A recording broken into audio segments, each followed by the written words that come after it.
Hello, welcome to lesson 19. In this lesson, we are going to look at refraction in a glass prism and then deviation by a prism. Let's begin by looking at refraction in a glass prism. A prism is a geometrical object with at least two plane surfaces, and it is made up of glass.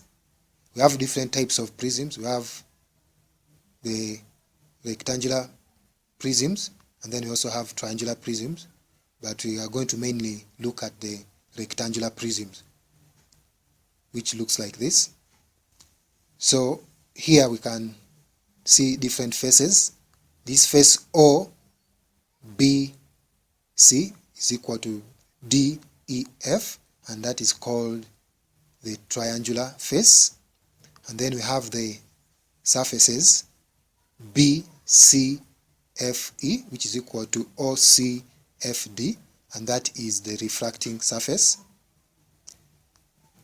Then you have this angle A, that is called the angle of the prism, or it is also called the refracting angle. And the refracting angle is the angle made by any of the two refracting faces. So that angle OCB is equal to DFE. Then you also have this surface here, OBED, that is called the base. Let's look at the path followed by a ray of light in a prism. So this is how the ray is going to be traveling through the prism, entering at an angle I1, which is the angle of incidence, and then refracting. This is going to be R1 and R2, the refracting angle. This is the angle of refraction, and even this is angle of refraction. And then we have it coming out at an angle I2, that is called the emergent, the angle of emergence. That's called the angle of emergence. And then this ray is called the emergent ray, and this is called the incident ray, and then the refracted ray. Now I have a question for you. Can you explain why a prism deviates light towards the base? So we need to remember something that I said, that when light is moving from a less dense medium to a more dense medium, it refracts towards the normal. But when it is moving from a more dense medium to a less dense medium, it refracts away from the normal. So that's why it deviates towards the base. Let's look at deviation by a prism. A deviation is a change in the direction of the light ray, and this occurs, there is going to be always an alternation in the direction at this point and then at this point. So it causes that kind of change in that change in direction is what brings about the deviation. Let's define deviation. The deviation is simply the angle between the incident ray and the emergent ray. That is the deviation. The angle between the incident ray and the emergent ray gives us the deviation.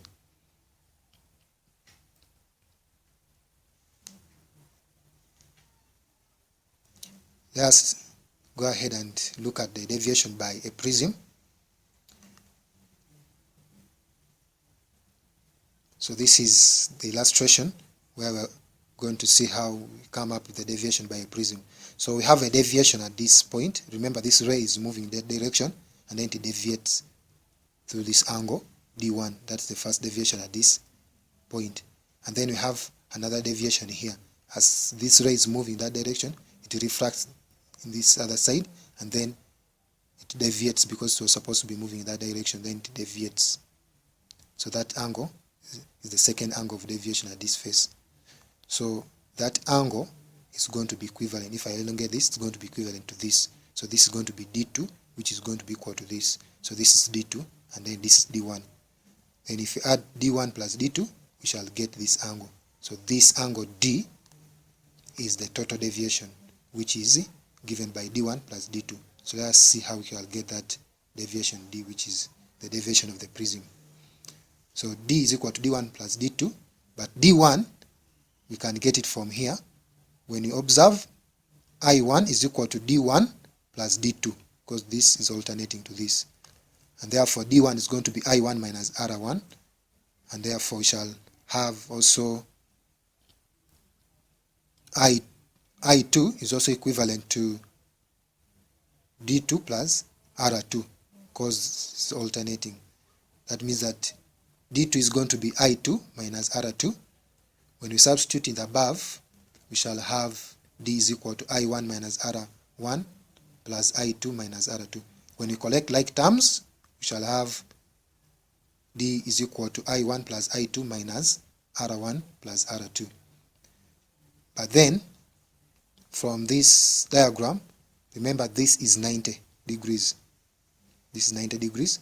So it means that if I want to get this angle here, this other angle is going to be 90 minus R1. And then this angle, this is also a normal, so it's 90. So if I want to get this other angle here, this one here, is going to be 90 minus R2. So if I add this 90 minus R1 plus 90 minus R2 plus A is equal to 180.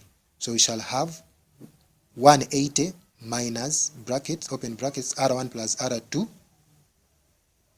plus A is equal to 180. The 180 will go this side and to cancel out or to become 0. And then we shall have negative of R1 plus R2 in brackets, then plus A, which is equal to 0. And therefore, if I take the negative the other side, we shall have A is equal to R1 plus R2. And when we substitute for A, we shall have D is going to be equal to I1 plus I2 minus A. So that is the deviation of the prism. Let's look at some example on that. A beam of monochromatic light is incident normally on a glass prism of refracting angle 60. If the refractive index of the glass is 1.62, calculate the deviation caused by the prism. So we have some. So we shall interpret this in this way. The ray is normal into the prism, so it is normal into the prism, so it means that this angle is going to be 90 degrees, and because it is normal, it's not going to be refracted. It is going to go straight, and then to meet this face here. When it reaches here, it's going to undergo refraction or total internal reflection. But then how can we know that it's going to undergo total internal reflection? We need to first get the critical angle. Then if this angle of incidence is greater than the critical angle, then to undergo total internal reflection. Remember this, it is meeting that face at, remember it is the angle of refraction. So the refractive angle or the refracting angle here is 60 degrees. So if this is 60 degrees and then this is 90, this one here is 90 because it's passing normally, that means that this angle is going to be 30. So we shall get this as 30. That's how we get this 30. And if this is 30, there's a normal here, so this is 60. So we want to see the angle of incidence into this medium is 60. We want to see whether that angle of incidence is greater than the critical angle. So let us first get the critical angle using that relation. So we shall have 1.62 sine of C is equal to 1, and therefore C is going to be 38 degrees, which is actually less than the angle of incidence. So the angle of incidence is greater than the critical angle at this face. That means that it's going to undergo total internal reflection. And therefore, if this angle of incidence is 60, the angle of refraction here is also going to be 60. So that's how we have known that it's going to be total internal reflected at an angle of 60. So now, when we observe this, we want this angle D, the angle of deviation. The angle of deviation. Remember, it was going like that, and then T deviates. So this angle, this is what we want. Remember, this is 30, so this other angle here is going to be 30. And then this is 60. So if this is 60, remember this is 90. So it means that this other one is going to be 90 minus 60, which is 30. So we shall have 30 plus this other 30, which will give us 60. So D is going to be 60. Let's look at the next example. A ray of light is incident on a prism of refracting angle 72 degrees and refractive index 1.3. The ray emerges from the prism at 43 degrees. Find the angle of incidence and then the deviation of the ray. Let's draw that, because when you're dealing with this question, you always need to draw the ray diagram to show that. So we have this, the ray moves like that, causing a deviation here, and then the total deviation is this. So let us get the angle of incidence. Now here they want this I1. So, but they've given us the angle of emergence as 43. So we need to work backwards. So first of all, let us use this to get R2, and then use R2 to get R1, since we know this, and then use R1 to get I1. So at N, we shall apply Snell's law, and then we shall have N glass sine R2 is equal to N air sine 43. So when we substitute for the known, we shall get our R2. We shall get our R2 as 31.64 degrees. I know you can work with that. But we know that R1 plus R2 is equal to A, and A is 72. So we shall get R1 as 72 minus 31.64, and therefore R1 is 40.36.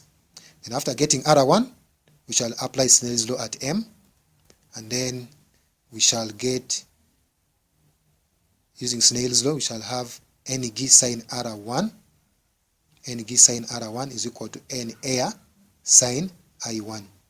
And therefore, when we substitute for the knowns, we shall have this. So the only unknown is I1. So we shall make sine I1 the subject.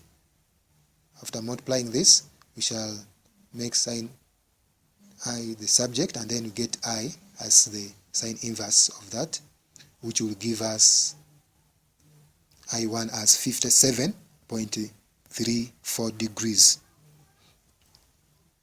Let's look at the deviation. This is the formula for the deviation. This formula you need to know.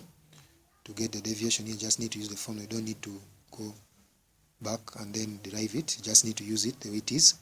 So when we substitute for the knowns there, we shall get our D as 28.34 degrees. Let's look at number 3. The diagram below shows a ray of monochromatic light incident at an angle of 50 degrees onto an equilateral triangular prism of refractive index 1.52. So this is the diagram given. Calculate the angles marked R and E, find the deviation produced, and then explain what could be observed if the ray above were of white light. Okay, let's begin by getting this R and E. So how do we get R? We shall use this interface. Remember, we can apply Snell's law at this point. Let's call this point M, and then call this one N. So at this point M, we shall apply Snell's law, which will give us N air sine, which will give us N air sine 50 is equal to N glass sine R. And then we shall get, when we substitute for air, the refractive index of air is 1, and then the refractive index of glass is 1.52. Then we shall get our R as the sine inverse of that, and then we shall work out that, and then get R as 30.26 degrees. So that's going to be R. Then we want E. So we know that R plus this angle, let us call it B, that angle small b, let's call it small b, R plus B is going to be equal to A, and therefore we shall have, but we know that A is 60 degrees since it is an equilateral triangle which has all sides equal and all angles equal, and the angles are going to be, total angle is 180 divided by 3, which gives you 60 degrees. So each angle is 60 degrees. So A is 60, and then we shall get our B as A minus R, which is 60 minus 30.26, which gives us B as 29.74 degrees. So after getting that, we shall use this angle to get the E. Applying Snell's law at this point N, we shall have NG sine 50 is equal to NA sine R, but we know NG as 1.52 and we know NA is 1, so we shall get our R. Remember the R is E, so when you substitute for R, the R here is E, the angle here is E. So the R is E, so we shall apply E here, and then we shall get our E as 48.94 degrees. Then let us also get the deviation using the formula D is equal to I1 plus I2 minus A. We substitute for I1 and I2 and then A, we shall get that, and then the D is going to be 38.94 degrees. Let us explain what could be observed if the ray above were of white light. Because if the ray above is of white light, we know that white light consists of different colors, and if we are moving in a medium like glass, those colors are going to be refracted at different angles because they have different refractive index in glass. So it will refract at different angles, and because of that, there's going to be that dispersion as it enters this glass. So the dispersion will lead into formation of different colors, the constituent colors of which comes from the white light. So we are going to have dispersion of white light producing its constituent colors. Let us have number 4 here. The diagram below shows a ray of light incident at an angle of 46.46 degrees on one side of an equilateral triangular prism immersed in a liquid of refractive index NL. So we have this. Given that the refractive index of glass is 1.5 and the angle of refraction at the first phase is 40 degrees, calculate the value of the refractive index of the liquid and then the value of I2 and the angle of deviation. So this time we are moving from liquid to glass. So we are going to apply Snell's law at M to get the refractive index of that liquid, since we have the refractive index of the glass. So applying Snell's law at M, we shall have NL sine 46.46 is equal to NG sine 40. Then we replace NG is 1.5, so we shall have our NL as this. Oh, there's something here. This was supposed to be divided, because this sign is going to divide here if you make NL the subject. So there's a division here. So it's going to be 1.5 times 0.6428 divided by 0.7249, and then we shall have NL as 1.33. Now let us look at I2. Remember, it is a rectangular, it is an equilateral triangular prism, so it means that the refracting angle, this angle here, is going to be 60. The refracting angle is going to be 60. So we shall add 40 plus R is equal to 60, and therefore R is going to be 40. So the R is going to be 60 minus 40, which gives you 20 degrees. So that is 20 degrees. Then we use this. So if I know this is 20, I want this I2. Apply Snell's law at N, this one here. And then we shall have N glass sine 20 is equal to N liquid sine I2. And then we replace for N glass with 1.2, so the 1.5. And then N liquid is 1.33. And therefore we shall get our I2. we shall get our I2 as 22.69 degrees. Then let us also get the angle of deviation, which is going to be I1 plus I2 minus A. This formula you need to always remember. Substitute for I1 and I2 and then A, we shall get D as 9.15 degrees. Yeah. Thank you for your attention. Meet in the next lesson.